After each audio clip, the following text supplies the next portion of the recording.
A ball of mass 100 gram and having a charge of 4.9 into 10 power minus 5 coulomb is released from rest in region where a horizontal electric field of strength 2 into 10 power 4 Newton per coulomb exists. Find the resultant force acting on the ball. What will be the path of the ball? Where will the ball be at the end of 2 seconds? Suppose this is situation, this is ball. So in this direction, there will force QE, and in downward direction, force will be mg. So let's evaluate the resultant force. For that, we have to find out the value of QE. So QE, here Q is 4.9 into 10 to the power minus 5 coulomb. And electric field is 2 into 10 power 4. So this will give 0.98 Newton. And mg, m is 100 gram, that is 0.1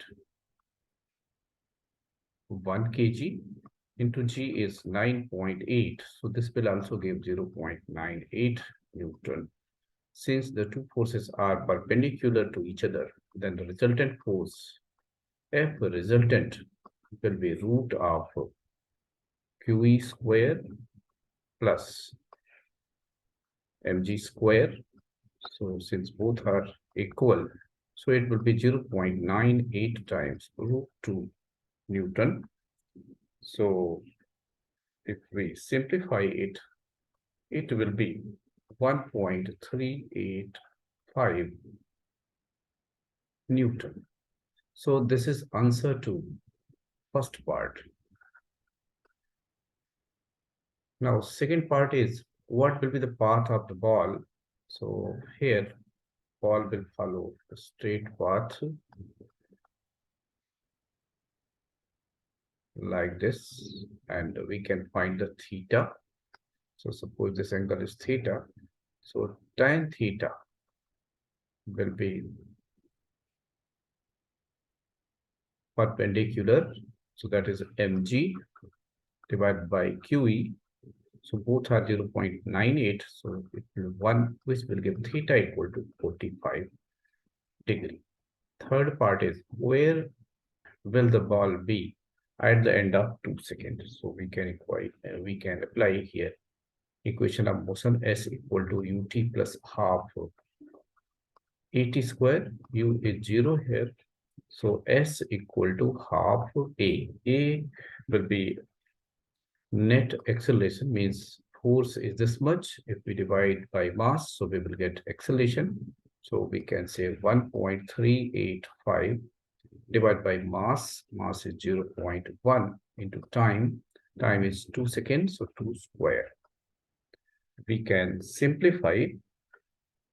So it will be around 27.7 meter, which can be written as roughly 28 meters. So this is answer to part C. Now consider next question. So next question is, the bob of simple pendulum has a mass of 40 gram and a positive charge of 4 into 10 power minus 6 coulomb.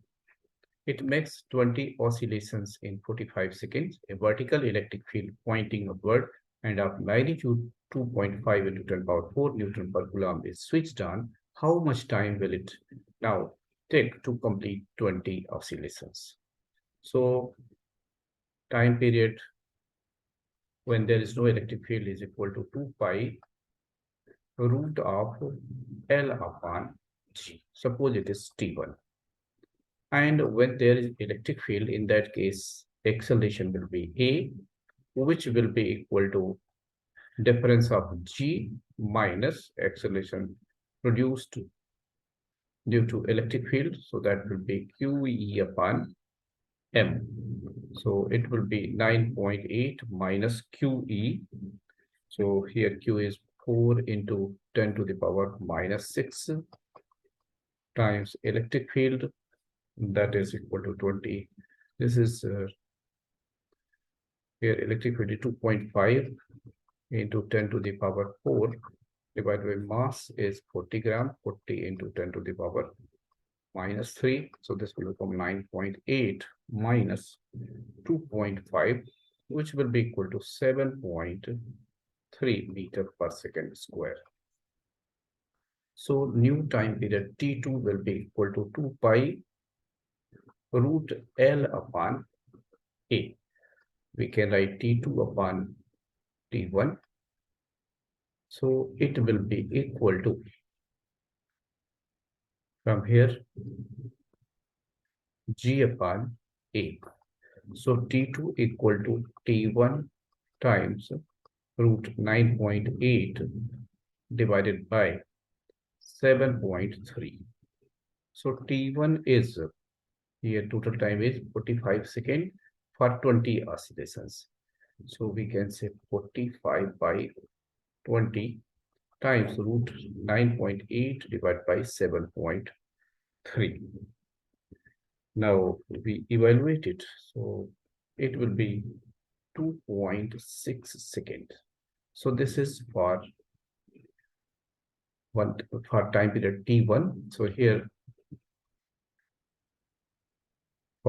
this is for time for one oscillation. So for 20 oscillations, because this is time period, if we number of oscillations per second is frequency, so your time period will be equal to 45 seconds divided by number of oscillations 20. So this will be 9 by 4. So here total time taken. So this will be equal to T2 will be 2.6 seconds for one oscillation. So for 20 oscillations in total, so 20 times 2.6, which will be 52 seconds. And that will be the answer. Let's review it once. What we have done, we have found T1, that is 2 pi root L upon G when there is no electric field. Now T2, this is 2 pi root L upon A, and A will be net or resultant acceleration, that will be G is downward, and due to electric field, acceleration is acting upward. So we find the difference, and then this value comes out to be 2.5 meter per second square. So net acceleration will be 7.3. Then we apply formula for time period. Here we divide T2 by T1. So that will be equal to root G upon A. We put the values. So T1 time period for first one, when there is no electric field, it is 45 by 20. So this comes out to be 2.6 seconds. So this is for one oscillation. Since there are 20 oscillations, so 20 times 2.6 will be 52 seconds. That will be our answer. Thank you for watching.